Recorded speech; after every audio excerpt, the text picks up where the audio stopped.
Maharashtra MLC चुनाव में NDA ने अपने सभी 9 कैंडिडेट की जीत दर्ज कर ली है। लोकसभा चुनाव में मिली हार का हिसाब बराबर कर लिया है। एमएलसी चुनाव में बीजेपी के 5, एकनाथ शिंदे की शिवसेना के 2 तो अजित पवार की एनसीपी के 2 कैंडिडेट जीते हैं। कांग्रेस को अपने विधायकों के सपोर्ट को लेकर ओवर कॉन्फिडेंस भारी पड़ गया, तो क्रॉस वोटिंग का फायदा उठाकर अजित पवार की एनसीपी ने अपने दोनों कैंडिडेट जिता लिए। क्रॉस वोटिंग किसने किसने की, इसका पता चलना मुश्किल है, क्योंकि एमएलसी चुनाव में गुप्त मतदान होता है। हालांकि कांग्रेस का दावा है कि उसने क्रॉस वोटिंग करने वाले विधायकों की पहचान कर ली है और इसकी जानकारी पार्टी हाईकमान को दे दी गई है। चुनाव में कांग्रेस के एक प्रत्याशी को जीत मिली है, तो उद्धव ठाकरे की शिवसेना भी अपने एक कैंडिडेट को जिता पाने में कामयाब रही।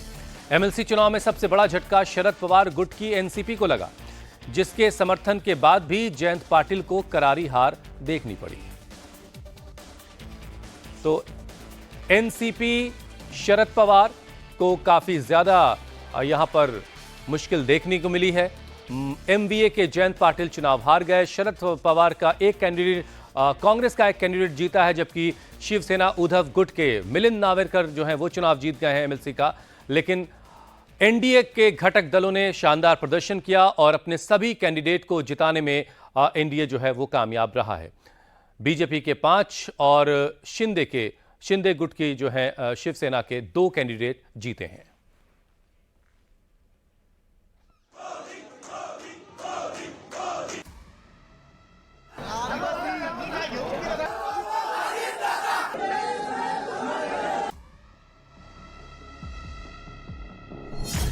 महाराष्ट्र की सियासत में शहमात का खेल।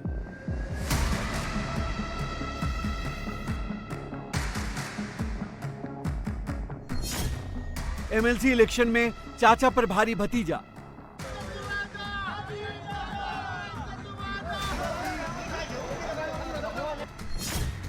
ग्यारह सीटों की लड़ाई, एनडीए ने सभी 9 सीटों पर मारी बाजी। महाराष्ट्र एमएलसी चुनाव के नतीजों के बाद एमवीए खेमे में जश्न का माहौल है। चाचा पर भतीजे की जीत की खुशी है, तो लोकसभा चुनाव में मिली हार को बराबर करने का मौका।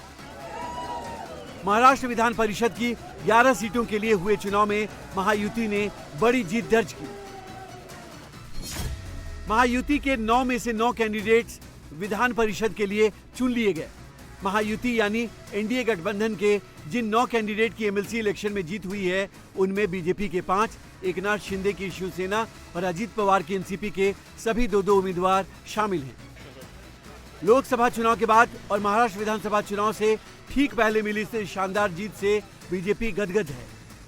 11 में से 9 सीटें विधान परिषद में चुनकर आई है। बीजेपी की 5, शिवसेना की 2, एनसीपी की 2, ऐसी 9 सीटें हमारी चुनकर आई है। और जो लोग ये कह रहे थे कि हमारी सीटें गिराएंगे, उनके भी वोट हमारे उम्मीदवारों को मिले हैं। एक अप्रत्याशित इस प्रकार की जीत आज हमको मिली है और मेरा विश्वास है ये जीत का सिलसिला ऐसा ही जारी रहेगा और आने वाले विधानसभा के चुनाव में प्रधानमंत्री मोदी जी के नेतृत्व में हम लोग, हमारी महायुति फिर एक बार महाराष्ट्र में सरकार बनाएगी। इस बार विधान परिषद की 11 सीटों के लिए 12 उम्मीदवार मैदान में थे। महाविकास अघाड़ी की तरफ से 3 उम्मीदवार मैदान में थे। इसमें कांग्रेस और शिवसेना के उद्धव गुट का 1-1 और शेतकारी कामगारी पार्टी का 1 कैंडिडेट मैदान में था। बीजेपी के जिन नेताओं ने जीत हासिल की, उनमें पंकजा मुंडे, परिणय फुके, सदाभाऊ खोत, अमित गोरखे और योगेश टिलेकर के नाम शामिल हैं। वहीं शिवसेना शिंदे गुट की ओर से कृपाल तुमाने और भावना गवली ने जीत दर्ज की।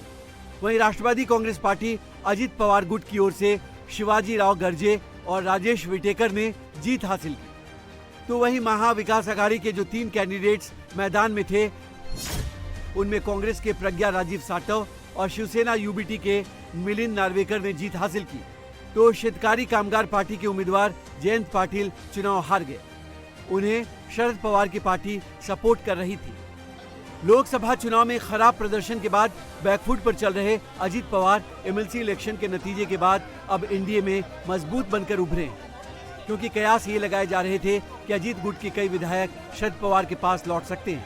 इसलिए अजीत पवार ने एक दिन पहले से ही अपने विधायकों को होटल में रखा था।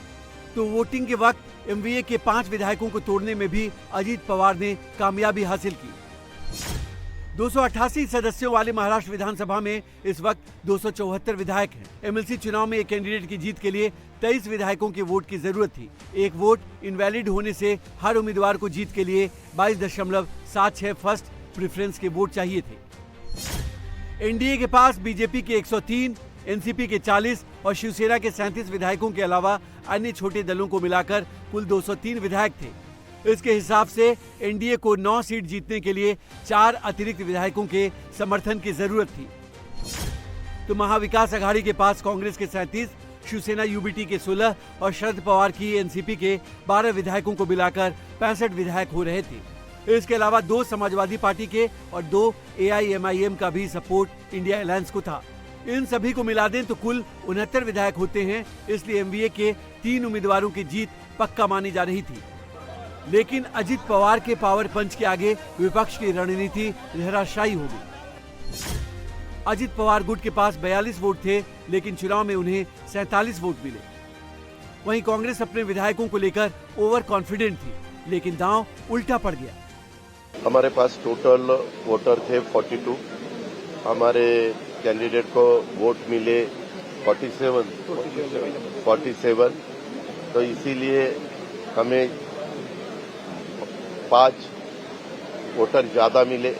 5 विधायकों ने हमें सपोर्ट किया है, उनका मैं शुक्रिया अदा करना चाहता हूँ। 3 दफा मैं एकनाथराव शिंदे और देवेंद्र जी फडणवीस साहब एक दफा वर्षा पे बैठे थे, एक दफा यहाँ ही उनके चेंबर में बैठे थे। अलग अलग जगह हम 3 दफा बैठे थे और तीनों दफा हमने ये सोचा था कि हम जिस विधायक के लिए काम करेंगे वो बीजेपी और हम और शिवसेना तीनों मिलके नहीं, हम किसी के ऊपर काम करेंगे, रिक्वेस्ट करेंगे। कोई रिक्वेस्ट बीजेपी वाले करेंगे, कोई रिक्वेस्ट शिवसेना वाले करेंगे। ऐसा महायुति की हमारी 9 की 9 सीट चुन के आई, नवरत्न हमारे चुनकर आए हैं। बहुत ज्यादा हमें खुशी है। महाविकास आघाड़ी का जो अहंकार ये आसमान पहुंच गया था लोकसभा चुनाव के बाद, वो अहंकार को उनके ही पार्टी के लोगों ने विभीषण बनकर इस रावणी अहंकार को मिटा दिया। अजीत दादा के विधायक 20 दिन से वो कह रहे थे कि हमारे संपर्क में है, इनको हिसाब बनाया अजीत दादा के विधायकों ने जाके, और ये अपने रहे, इनको लगा कि अजीत दादा के विधायक हमारे साथ है। वो आपसे इसलिए बात नहीं कर रहे थे, आपके विधायकों को फोड़ दिया उन्होंने। क्या लगता है अजीत दादा के ग्रुप में और इनकमिंग हो सकती है उनकी? निश्चित रूप से वो तो ओरिजिनल राष्ट्रवादी उनके पास ही है। एमएलसी चुनाव में किस पार्टी के विधायकों ने क्रॉस वोटिंग की ये तो साफ नहीं हो पाया, लेकिन शक है कि कांग्रेस के विधायकों ने महायुति उम्मीदवारों के लिए वोट किया, क्योंकि कांग्रेस ने ही एक उम्मीदवार उतारा था और उसके पास 14 एक्स्ट्रा वोट थे। फिर भी उद्धव की पार्टी के उम्मीदवार मिलिंद नार्वेकर को सेकंड प्रेफरेंस की काउंटिंग में जीत मिल गई। तो महाविकास अघाड़ी के पास कुल 64 वोट थे। इनमें कांग्रेस के प्रज्ञा सातव को 25, शिवसेना यूबीटी के मिलिंद नार्वेकर को 22 और जयंत पाटिल को 12 वोट मिले, जबकि एमवीए के कुल 5 वोट बंट गए। कांग्रेस को शक है कि नाराज चल रहे जीशान सिद्दीकी और जितेश अंतारपुरकर ने क्रॉस वोटिंग की। हालांकि जीशान सिद्दीकी इससे इनकार कर रहे हैं। इधर महाराष्ट्र कांग्रेस के अध्यक्ष नाना पटोले ने क्रॉस वोटिंग की बात मानते हुए कहा कि जिन विधायकों ने क्रॉस वोटिंग की है उनके बारे में हाईकमान को जानकारी दे दी गई है। जिशान, क्या आपने क्रॉस वोटिंग की है? नहीं, हमारे जो ऐसे लोग बोल रहे हैं वो बहुत गलत है। कांग्रेस पार्टी ने जो चिट्ठी दी उस हिसाब से हमने वोट डाला, और उन्होंने मुझे इसके पहले मीटिंग पे नहीं बुलाया था, तो मुझे वोट एलोकेशन के बारे में नहीं पता, मगर जो चिट्ठी दी थी उस हिसाब से हमने वोट डाला है। सारे के सारे वोट कांग्रेस को गए हुए हैं आपकी ओर से? नहीं, वो तो आप कांग्रेस पार्टी की लीडरशिप दोगी, कितने एमएलए गए, क्यों गए, नाराजगी क्या है, क्यों नहीं आप उनसे बात कर पा रहे हो। पिछली बार भी ऐसा हुआ था, इस बार भी अगर हुआ है तो ये पार्टी की हाईकमांड को डिसाइड करना चाहिए। कहीं जो विधायकों के साथ जो समन्वय होना, जो कोऑर्डिनेशन वो नहीं कर पाई पार्टी लीडरशिप इस चुनाव? ऐसा लग रहा है अगर पार्टी के एमएलए लोग जा रहे हैं तो ऐसा देखना चाहिए, सेल्फ रिफ्लेक्ट करना चाहिए कि क्यों हो रहा है। आप पार्टी में बने रहेंगे? अभी तो पार्टी में हूँ। हमने आपको एकदम स्पष्ट कर दिया कि हमने हमारे हाईकमांड को जो आइडेंटिफाई लोग हुए उनके नाम हमने सूचित कर दिए हैं। आजकल में उनका मैसेज आएगा और जब कार्रवाई होगी तो आपको पता चलेगा। एमएलसी इलेक्शन में जोर आजमाइश और अपने अपने दावों की हकीकत जानने के बाद अब महाराष्ट्र की सभी पार्टियां विधानसभा चुनाव में लग गई हैं, जहां एमवीए और एनडीए में सीधी फाइट होने वाली है।